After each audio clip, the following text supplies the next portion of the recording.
Assalamualaikum warahmatullahi wabarakatuh. Perkenalkan, nama saya Hafiz Ryan Amru. NIM saya 2022 10 11 03 11 201. Di pertemuan ke-7 ini saya akan menjelaskan tentang perbandingan konstitusi negara Indonesia dan negara Swiss.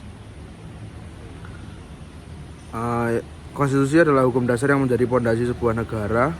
Setiap negara memiliki konstitusi yang berbeda-beda sesuai sejarah, budaya, dan kebutuhan masyarakatnya. Kali ini kita akan melihat perbandingan antara konstitusi Indonesia dan konstitusi Swiss, dua negara yang sama-sama memiliki konstitusi tertulis, namun memiliki sistem dan penerapan yang berbeda.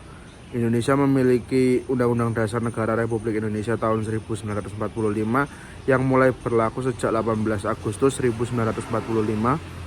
UUD ini telah mengalami 4 kali amandemen pada periode 1999 sampai 2002. Dari 2002, sistem pemerintahan yang digunakan adalah presidensial, di mana presiden menjabat sebagai kepala negara sekaligus kepala pemerintahan.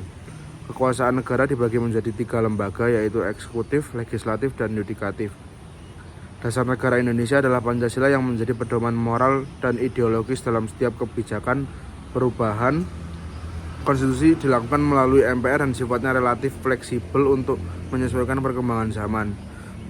Berbeda dengan Indonesia, Swiss memiliki konstitusi federal atau Federal Constitution of the Swiss Confederation yang pertama kali berlaku pada tahun 1848 dan diperbarui secara menyeluruh pada tahun 1999.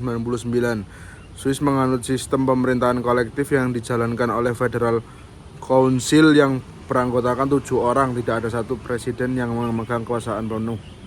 Jabatan presiden hanya bersifat seremonial dan bergilir setiap tahun di antara anggota Dewan Federal. Swiss dikenal sebagai salah satu negara yang menerapkan demokrasi langsung, di mana rakyat dapat mengajukan usulan perubahan konstitusi atau menolak undang-undang melalui referendum nasional. Bentuk negaranya adalah federal yang membagi kekuasaan antara pemerintah pusat dan 26 kanton atau provinsi. Jika dibandingkan, Indonesia berbentuk negara kesatuan dengan sistem presidensial dan partisipasi rakyat yang disalurkan melalui pemilu.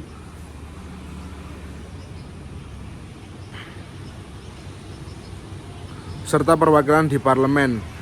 Sementara itu, Swiss berbentuk negara federal dengan pemerintahan kolektif dan partisipasi rakyat yang sangat tinggi melalui referendum dan inisiatif rakyat. Indonesia memiliki ideologi Pancasila sebagai dasar negara, sedangkan Swiss mengedepankan prinsip demokrasi liberal dan netralitas.